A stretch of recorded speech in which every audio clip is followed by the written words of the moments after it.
Hello everyone, my name is Julia. I am a certified Montessori teacher and I'm also a mum of a 13-month-old called Isaac and a stepmom to an 8-year-old named Asher. In today's video, I'm going to be addressing a highly sensitive but very important topic of Montessori philosophy, which is how to give and receive praise.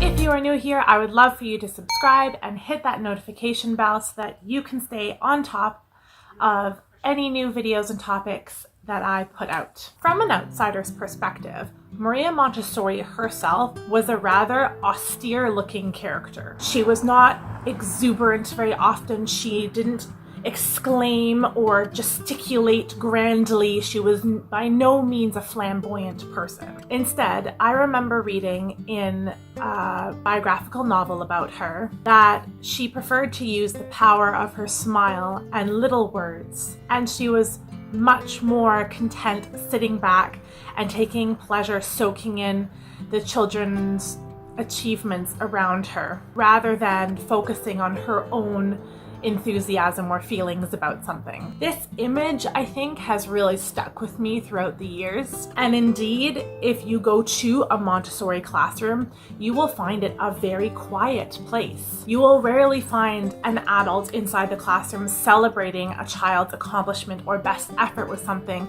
with loud exclamations or high fives. And personally, as someone with a lot of natural exuberance, and I'd also come from a lifeguard and swim coach background where you're basically just yelling across the pool deck all the time, to relearn how to give praise in a classroom setting was a pretty tough new habit for me to form. But I did soon come to realize why yelling out "good job" or "I'm so proud of you" is not beneficial for children, and it's not beneficial for adults. So what I'm going to talk about today can apply really to anybody. I will be specifically focusing on children. However, you can apply any sort of philosophy about praise to anybody in your life, whether it's your spouse or partner or other family members or adult colleagues in your life, anybody who you have really some sort of relationship with. You can take something from this and apply it. There are some very specific Montessori philosophies that apply to the concept of praise, as it was such a big part of kind of Maria Montessori's revolutionary style of practice with children. I'm going to touch on some of those philosophies today, as well as give you some practical tips that hopefully you can take away something to start applying in a small way. I also want to give a shout out to American Mover, who commented on a previous video and asked if I could do a video talking about praise. So thank you so much. I could do this for you and for anybody else. So thank you for that. If you've watched any of my videos before, or if you've learned anything about Montessori, then you might already know that a key aspect of Montessori philosophy is setting up a child for success by promoting their independence. What this really means is to guide a child both actively and passively, and by offering possible, not impossible, challenges for them to overcome. Passive ways of guiding a child include role modeling expected behavior, observing how a child operates with others and the world around them, and giving praise to other people or another child when your child is present to hear what has merited those words of praise. Active ways that you can guide that child into independence is to teach expected behavior in small lessons, mostly around practical life. For example, like, this is the way we use a fork. Redirecting a child if you notice they are doing something for negative attention, or if they are intentionally disrupting someone else, and finding opportunities to bolster their self-esteem through planned activities and other quality time. Okay, what I want you to remember from now on is that praise and approval are drugs. Kids and even adults easily become praise junkies, always seeking the next fix. Okay, I know that sounds really strange maybe, and a little bit harsh. However, that terminology has come across in many other readings that I have done talking about praise and how to bolster a child's self-esteem. And I think it is, oddly enough, a very relatable way for most adults to understand why a child will act in a certain way constantly to get approval, or why the concept of praise and approval is so forefront as a child is growing up. But it's the truth. I mean, think of yourself. Is there someone in your life whom you're always trying to impress just to hear that they're proud of you, or to hear their words of support? Could be a family member, it could be your spouse, it could be a friend or a colleague, anybody in your life. And what special efforts do you do to gain those words and to hear those words of approval that mean so much more to you? And how awesome do you feel when you get that thumbs up or those smiles? And then how soon already are you thinking the next way in which to earn that praise? Children learn from a very young age how to do something for a reaction. In fact, it's the first method that any baby uses to communicate what they need. A baby cries and you pick it up. A baby roots and you feed it. Then, as a baby grows and learns higher levels of communication, so speech and body language, they also quickly pick up which parts of those get the response they want and how effective they are. And as a parent, it's hard not to get excited when your little one reaches milestones, or when your kid comes home from school and they've done really well on something. And it's during those times of that excitement that you feel truly celebrating for somebody else that is the key to remember at this point. I just want to share with you now a little passage from a family favorite series, and this is how it goes. It's been said that adults spend the first 2 years of their children's lives trying to make them walk and talk, and the next 16 years trying to get them to sit down and shut up. It's the same way with potty training. Most adults spend the first few years of a child's life cheerfully discussing pee and poopies and how important it is to learn to put your pee-pee and poo-poo in the potty like big people do. But once children have mastered the art of toilet training, they are immediately forbidden to ever talk about poop, pee, toilets, and other bathroom-related subjects again. Such things are now considered rude and vulgar, and are no longer rewarded with praise and cookies and juice boxes. One day, you're a superstar because you pooped in the toilet like a big boy, and the next, you're sitting in the principal's office because you said the word poopy in American history class. So that's from Captain Underpants, and I think it has a lot of truth to it. Now, the reason why this passage has always stuck with me, and in fact, when I went to sit down and write the script for this video, I actually thought I need to read this passage because I thought it was very applicable, is because of how true it is. Why is it that we celebrate and praise somebody for one behavior one day, and then the next, that same behavior garners frustration or disapproval? And this is when a child comes to you and is showing you something or does something, and in a moment of excitement or a moment of pride, you feel compelled to respond or comment in some way. This is where that long-term thinking comes into place. So if your 2-year-old comes to you and they have done a whole bunch of scribbles on a piece of paper and they go, "Look what I did today," and you exclaim that, oh, they're going to be the next Van Gogh at some point. Well, when that child is 6, what's to stop them thinking that if they do the same kinds of scribbles, they won't get the same kind of response? Whereas from our point of view, by the time a child is 6, scribbles on a page, if they were doing that when they were 2, is not a progression in our heads. So this is also where we remember that our job as adults in children's lives is to promote their independence and sense of self-worth.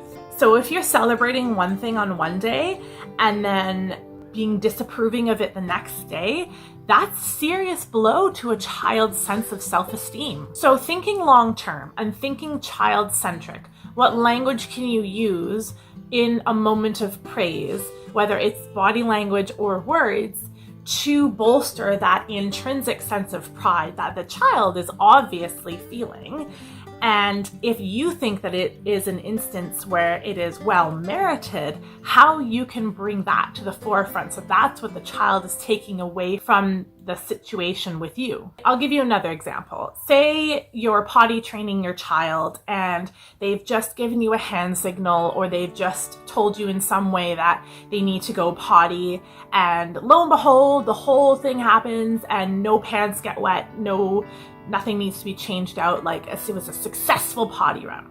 So you have two choices here. One is you can say something like, "I'm so proud of you, you did it." Like, "Way to go, you didn't wet your pants."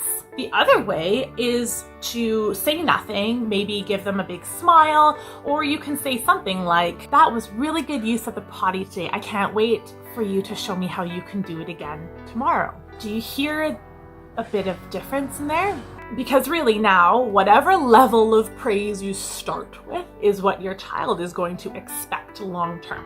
So if you give your child a gold star every time they use the potty successfully, they're going to expect that. And it's going to be much more difficult for you as the adult to take away that and to, step back from doing that than it is to start off small and then maybe move on to a more exuberant form of praise. A second example, which I think is fairly common amongst most parents at least, is a child comes up to you or comes home from the end of school and they show you their empty lunch container. They've eaten up their whole lunch. And I mean, again, you can say like, "Wow, you ate all your food today. I'm so proud of you." You notice the I part in there. You ate all of your food and I am proud of you. Well, does eating good food make a parent proud, or does it actually make your body healthy and strong and grow in a way that it's supposed to? So the child will learn very quickly that if they eat all their good food, or if they eat all their food, it equates to you being happy for them and not their body being happy for themselves. So turning praise from an egocentric way of giving it and translating it into sharing and magnifying of the child's ego and pride is key. And this is now the part where I want to kind of talk about two separate things. One is the actual wording of praise you can use, and also kind of when to praise and which circumstances and how you can learn to assess situations and gauge whether a child is truly proud of themselves and has worked really hard, or is attention seeking in some way for that crave for approval. The most common forms of praise that we hear tossed about all the time is "good job." And that's super unsatisfactory, even as an adult. What exactly was good? What job were we doing that was good? Which part of the job was good? How was it good? It's a very vague form of praise. And in my first couple of years in the classroom, I caught myself tossing that about all the time. A child would come up to me and show me their work or show me their math or whatever it was, and I'd just be like, "Yeah, good job." And I realized as I continued learning and as I continued reading a lot more, and also I worked in an environment with some masterful teachers, and I observed the heck out of them, so I learned a lot from my observations too. I learned that those two words are highly unsatisfactory for a child to hear. I started trying to catch myself.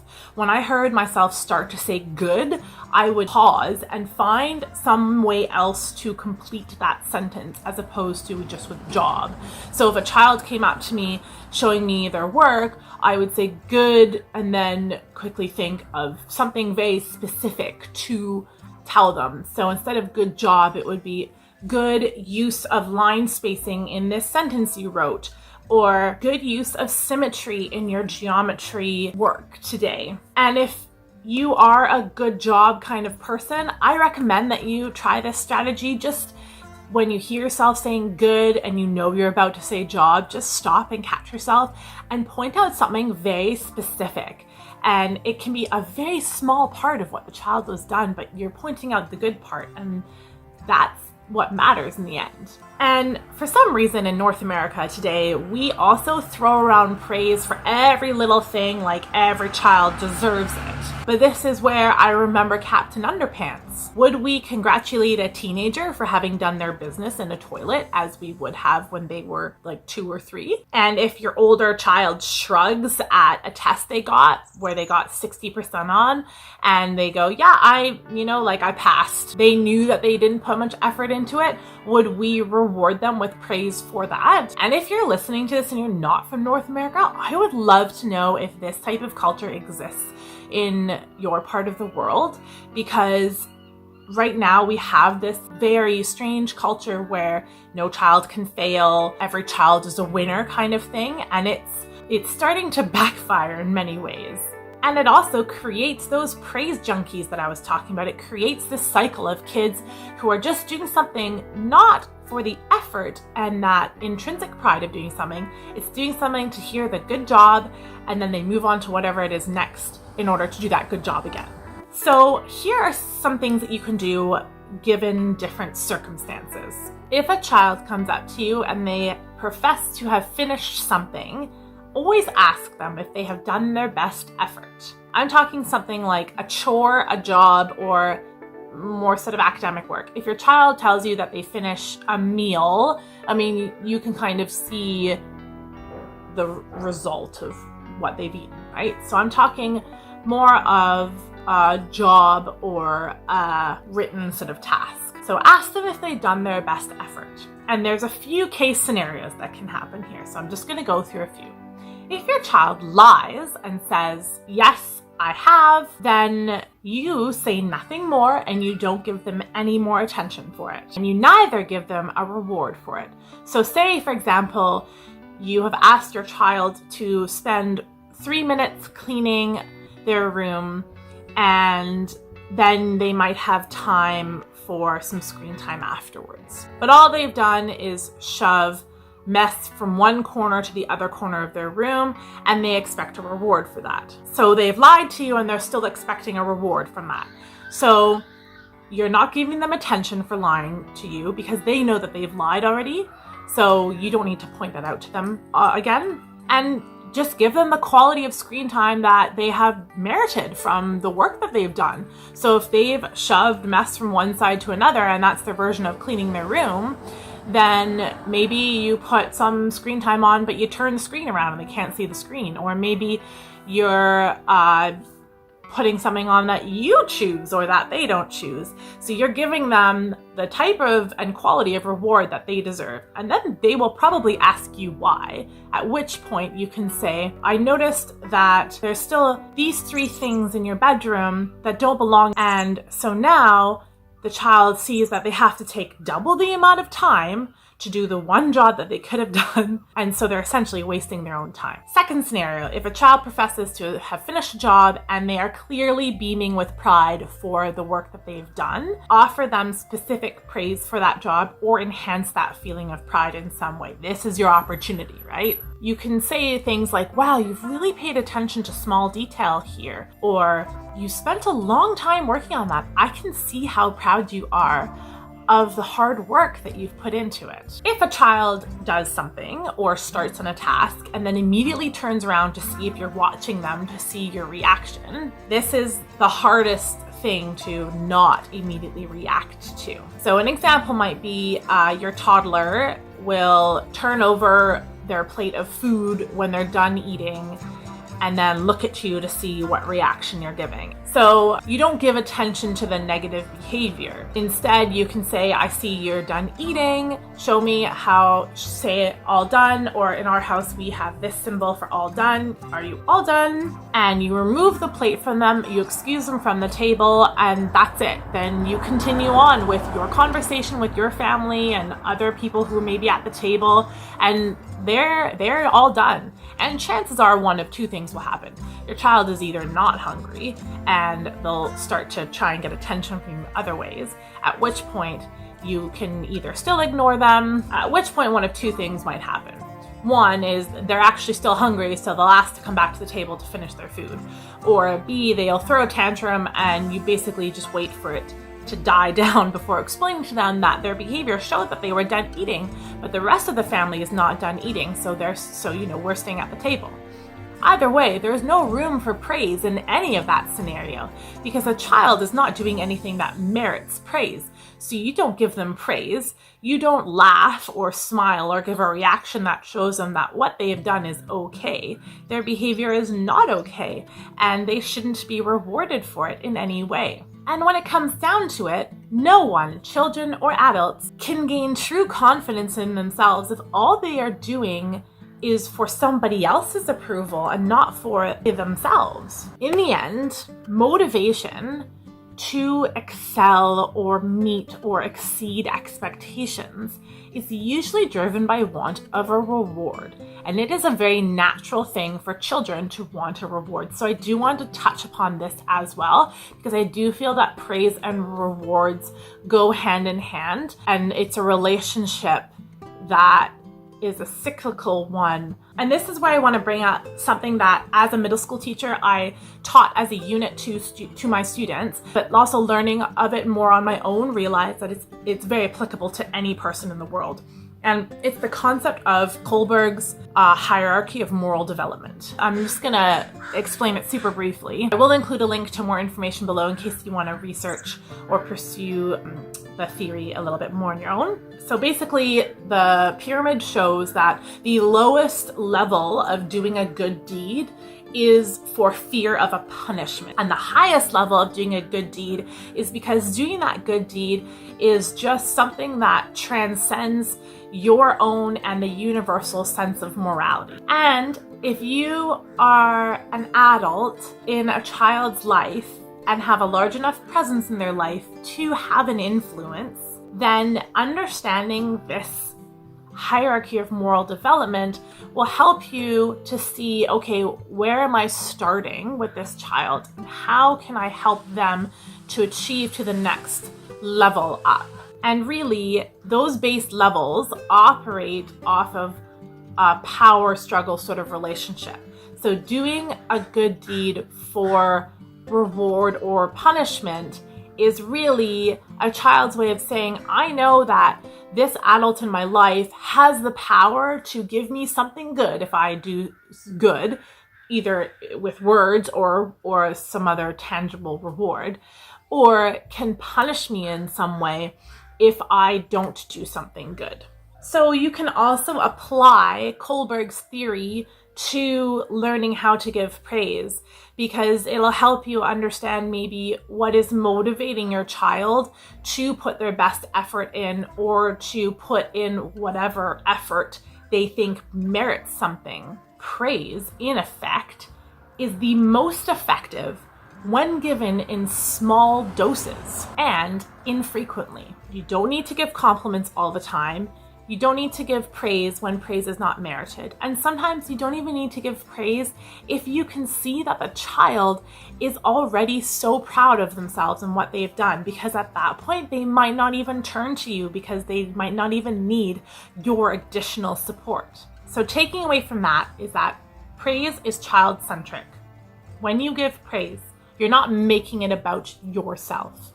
You're making it about the child, what the child has done, or the other person, what the other person has done, and enhancing their own positive feelings about themselves. And it's also long-term. Whatever forms of praise you set up from the beginning of your relationship with someone, that expectation will continue and it will become expected behaviors in the nature of your relationship. So if you're looking for a place to start in changing the nature of your relationship, start by switching around the words that you use. Use less I and more you. Have you ever had a child come up to you and ask you, how have I been today? Have I been good today? Don't take the bait. They're fishing. Turn that question on them instead. Ask them how they think they have done today. Say, what have you thought of your choices today? That's a question only you really know the answer to in your heart, and I would love to hear that answer from you. And they might tell you oh so sweetly that they have been such a good person today, that they did this and this and this, and are still fishing to see if you will give them a reward from it, you can end the conversation with, well, doesn't it feel so nice to make so many people smile throughout the day because of your helpful choices and considerate choices? I do want to mention as well that I don't want you to take away from this that you must never raise your voice or never give high fives or never be exuberant in any way, because there are times and places to be exuberant. And if you've seen any of my vlogs, you'll see that I get excited for things too. I mean, it's a natural tendency and it's okay. I also wanted to add in a section here. If you have a relationship with a child in your life, but the nature of your relationship is not enough so that your influence seems to be effective. And as a stepmom, I've experienced this. And so if you are a step parent, or maybe you work with children a couple times a week, or maybe you are in an environment that has children coming into it where you have some sort of professional relationship with them, but it's not enough to make a big influence. Because I had lots of questions about that, and I find that it's not a topic that's addressed very much. What I learned is that the answer to that is not easy. You have to buckle in for the long ride. Firstly, you may have to recognize that you simply don't spend enough consistent time with this person to truly be able to operate with them at a level that is completely natural for you, or that you think is a more morally higher level to operate on. And then you'll have to understand that even if you are able to change or improve the nature of your relationship with that person, that it'll probably take a long time and it'll be very, very small chunks. This has been very apparent with my stepson Asher. I've known him for over half his life at this point, and there have been periods where I have been the adult that's been most present in his life. And it was hard for me to compromise as the adult and meet him not halfway there, but more on his side there, because I'm not his parent in the end, and I can't parent him in the way that I might feel is natural, because he has biological parents already who have raised him with their own philosophies. And I realized I needed lots of patience, and I needed to start off in very small, manageable chunks. And honestly, I didn't really think that any of my methods or efforts made any difference. But today, I can see that I have made a difference in little ways. And Asher has understood that my expected behaviors sometimes are different than other adults. And he is starting to meet me more halfway. And something happened a couple weeks ago that I just want to share, because it really hit home for me that yeah, okay, I've gotten through to him a little bit with something. Asher very much operates on that level of I do a good thing for a reward. And all I have said to him over the years is to encourage him to do something out of the kindness of his heart, and to reinforce that sense of him being helpful and being proud of being helpful to somebody else. So a couple weeks ago, we were driving home from his summer camp, and he saw a boy selling lemonade just down the street from us. And he really wanted to go get a lemonade, and so we made sure that it was kind of COVID friendly. And he went over, I asked him to show me how much money he was bringing over. And I think he had like $3.30. So it was way more than what he actually needed. So I said to him, okay, like off you go. It's just a few doors down. So I hung back with baby and just watched him. And he came back a few minutes later and he had a great big cup of lemonade and he had no money left. So I said, wow, that looks like a tasty lemonade. How much did it cost? And he said it cost 5 cents for a small one and 25 cents for a large one. And I said, oh, do you have any money left over? And he said, no, I gave it all to the boy. I wanted to support him. And so I thought, okay. So all I said at that point was, well, that was a very kind choice you made. And then that was it. And the next day, when I was taking him to his camp, he, out of the blue in the car, said to me, it felt really good to do a good deed like that for somebody yesterday. And I was kind of flabbergasted, to be honest. I think I said something like, I'm sure it felt really good. I'm sure. And as it turned out, the boy was selling lemonade again. So Asher went and got a lemonade for him and for his dad. And then out of it has formed a new friendship. He's made a friend of this boy down the street, which is awesome. But it was just that little moment where I thought, okay, something got through to him, which you never really know. So just know that if you have someone in your life that you think you might not have any sort of positive influence on, you never know. And you can't force it to happen. It has to be a natural occurrence. And it has to be a two-way street. You can bring a horse to a watering hole, but you can't force it to drink, right? So what you can change today is the how and what you are praising for. Start now in a way that may be little or maybe big, but is something that can be consistent for you and long-term for you, and also something that your support system can help you with as well. And in Montessori style, be less wordy, use the power of your smile, and use that twinkle in your eye to give connected praise that lasts longer and is more sustaining and nourishing. Gauge when that exuberant high five or congratulatory yell is a moment merited. And practice makes perfect, man. Don't give up. You're doing your best. I hope something in there resonated for you, and please feel free to comment below if you have any questions or if you would like some sort of follow-up video clarifying any of the points that I brought up today. In the meantime, stay safe and stay sane.